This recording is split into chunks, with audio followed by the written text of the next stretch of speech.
Fala, meus irmãos, a paz do nosso Senhor Jesus. Amém? Sejam muito bem-vindos ao meu canal para mais uma vez nós estudarmos a palavra do nosso Deus. Irmãos, eu quero compartilhar com os irmãos hoje aqui, de uma forma bem resumida, tá? A experiência que eu tive quando eu praticava espiritismo. Beleza? Lá no livro de 2 Coríntios, capítulo 11, verso 14, Paulo vai falar que não é de se admirar, porque o próprio Satanás se transforma em anjo de luz, né? O rei Saul, quando ele se afastou de Deus totalmente, ele foi consultar uma necromante. Ali, durante a sessão, apareceu o suposto espírito de Samuel, profeta Samuel, que já havia morrido, tá? A gente sabe que ali foi um demônio que personificou Samuel e lançou aquele terrível engano, né? E a gente sabe, igual o texto que a gente acabou, que eu mencionei aqui, fala que Satanás ele pode se transformar em anjo de luz. Então ele pode personificar quem ele quiser. Inclusive, ele vai imitar a segunda vinda de Jesus. A gente sabe disso, né? Bom, a minha mãe, ela foi mãe de santo por mais ou menos uns 35 anos. Mais ou menos uns 35 anos.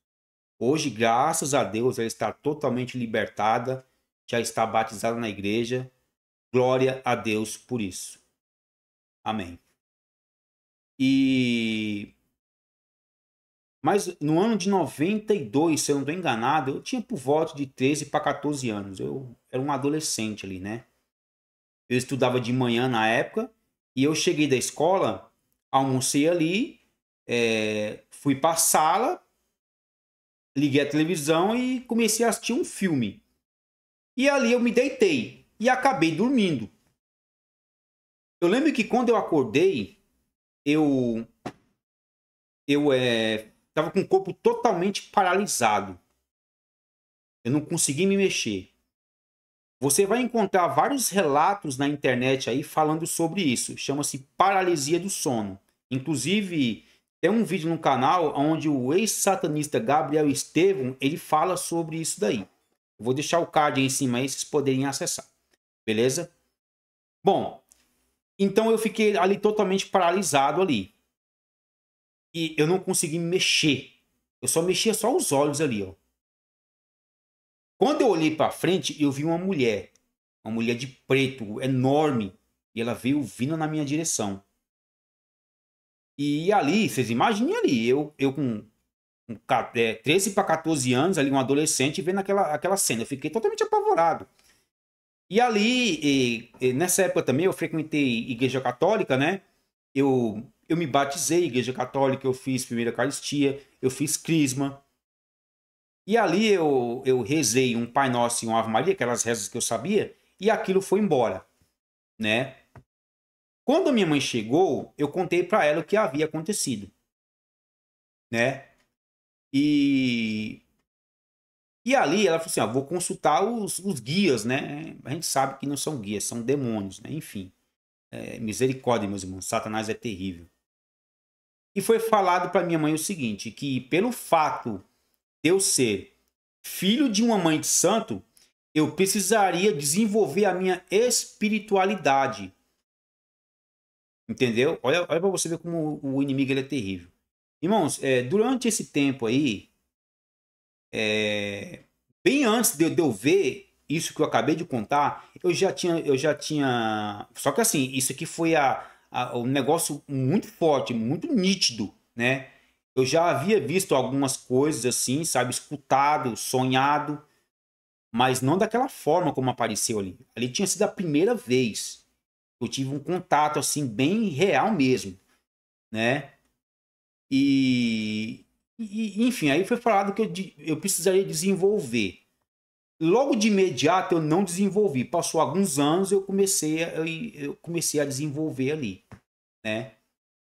Mas ali, meus irmãos, quando eu entrei ali, né, de cabeça ali mesmo, irmãos, eu pratiquei muita coisa. Muitas coisas. É que não, como eu falei, de uma forma bem resumida aqui, se eu for falar tudo, vai ficar muito grande o vídeo.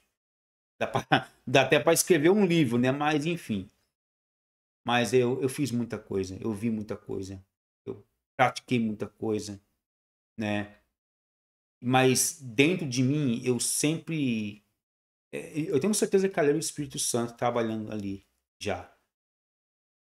Falando aí pra mim, ó, isso aqui não tá certo, sabe? Sai daí, sabe? Até que um dia, meus irmãos, assim, eu acordei, eu já estava totalmente destruído ali, financeiramente, espiritualmente, enfim, eu estava realmente totalmente destruído. E um dia eu acordei assim e tomei uma decisão. Falei, não quero mais isso pra mim. Eu peguei tudo que eu tinha de espiritismo e joguei fora. Joguei no lixo, não quis mais saber. E ali eu conversei com Deus ali e eu falei assim, Senhor, me mostre um lugar onde eu possa, né, ir e eu possa me encontrar e eu possa, sabe, ali congregar. E eu fiquei alguns anos ali sem ir para lugar nenhum. Fui em algumas igrejas, né? Fui na Assembleia, fui nas Testemunhas de Jeová, nada contra, mas quando eu pisei o pé na Igreja Adventista sétimo dia, aí eu falei, é aqui que eu vou ficar. E eu estou lá até hoje, graças a Deus. E eu lembro que quando eu tomei os estudos bíblicos, e o estudo bíblico que fala especificamente do estado dos mortos, meus irmãos, tudo aquilo que eu acreditei durante muitos anos caiu por terra, sabe? Reencarnação, sabe? A questão de que quando a pessoa morre sai uma alma, a gente sabe que isso é a imortalidade da alma, enfim, muita coisa caiu por terra ali. E ali eu tinha certeza de que realmente aonde eu estava era um terrível engano, né? Mesmo a gente sabe que hoje o inimigo ele usa muito o espiritismo. Mas no tempo do fim, a gente sabe que isso vai se intensificar. A serva do Senhor fala que a partir de um decreto, a gente entende que é o decreto dominical, começaria as grandes manifestações de Satanás. Né? Então ele vai usar muito espiritismo no tempo do fim.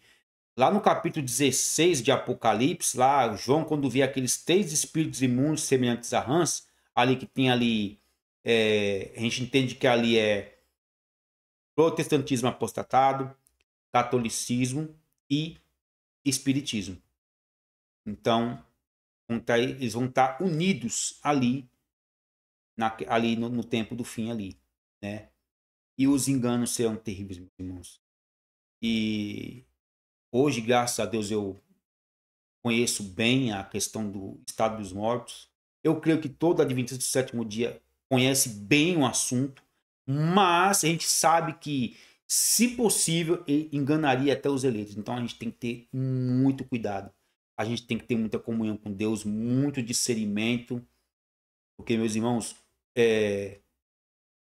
olha, o mundo espiritual é real, meus irmãos. Só sabe quem frequentou. E eu posso afirmar isso, sabe? É muito real.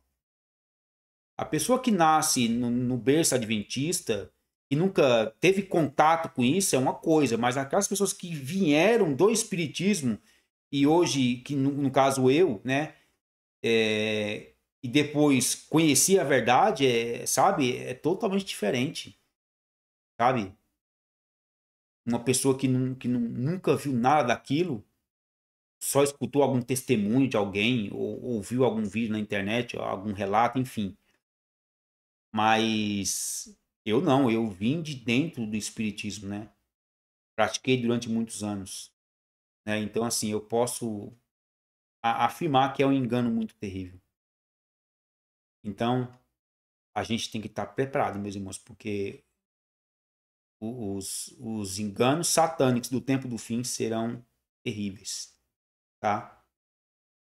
E eu espero que esse vídeo aqui possa ajudar alguém também a, a se libertar, meus irmãos, desse terrível engano. Porque, irmãos, eu entendo assim que Deus ele tem servos fiéis em todos os lugares, inclusive no Espiritismo. Tem pessoas ali sinceras ali dentro.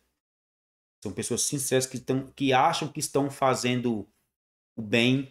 Porque lá fala de Deus, fala de Jesus. É falado o nome de Deus lá. É falado o nome de Jesus. Há rezas ali, enfim. Fala, e eu entendo que e tem pessoas ali que realmente elas fazem o bem ali. Mas a gente sabe como é que Satanás ele é astuto, né? Como é que ele trabalha? De uma forma sutil. Né? Ele engana muita gente. E que Deus tenha misericórdia dessas pessoas. Tá? Porque, que nem eu falei, eu creio que tem muitas pessoas ali dentro ali que são pessoas sinceras. E Deus gosta dessas pessoas, pessoas sinceras de coração. Irmãos, que Deus abençoe grandemente a todos, tá? Fiquem firmes e fortes, porque o nosso, o nosso Jesus está às portas. Amém. Deus abençoe grandemente a todos.